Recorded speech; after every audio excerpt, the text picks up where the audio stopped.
Joining me on the line to discuss the week's events is Pasi Kuoppamaki from Danske Bank. So Pasi, we'll start off by taking a look at China's industrial production. It expanded less than expected in October, but on the other hand, retail sales ticked up.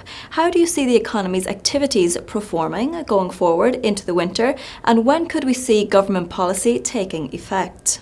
Well, the data has really been mixed for China, but it's quite well in line with the view that China's sort of old economy, manufacturing, production, and investment side are slowing down quite a lot, while at the same time consumer-based economy, retail sales, services are performing quite well.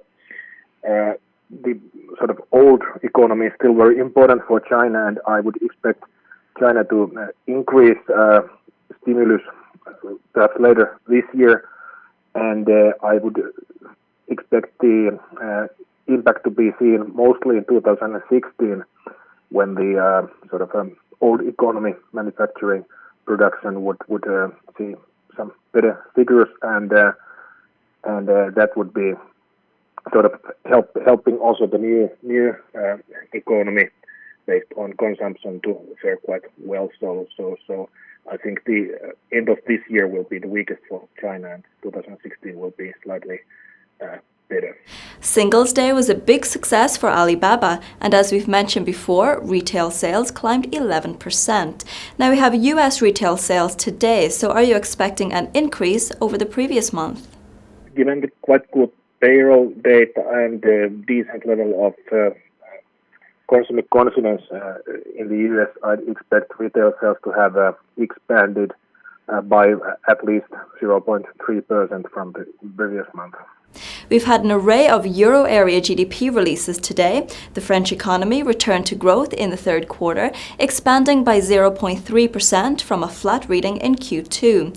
Germany and the entire Eurozone expanded 0.3%, but that's down from the previous quarter's 0.4% growth.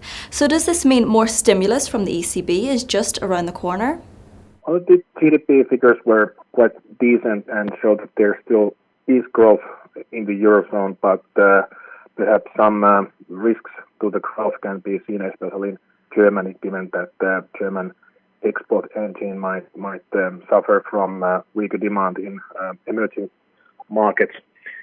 Yet the risks are still there, and inflation is close to zero, and inflation expectations are also well below ECB's target of 2% inflation. And given what Draghi has just yesterday said about low core inflation, I'd expect more action from the December meeting. It's very likely that they will prolong and perhaps extend their purchase program, and it's also possible that they will lower the interest rates. India's Prime Minister is in the UK at the moment and hoping to seal business deals worth some £8.5 billion over the next 48 hours. What kind of outcome are you expecting from this meeting?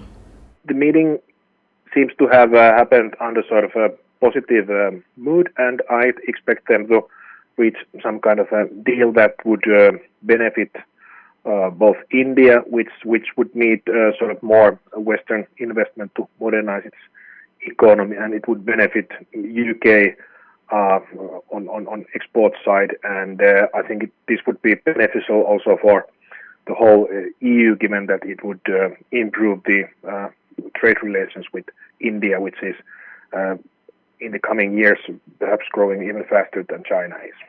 Thank you, Pasi, for your comments, and to everyone watching, have a great weekend ahead.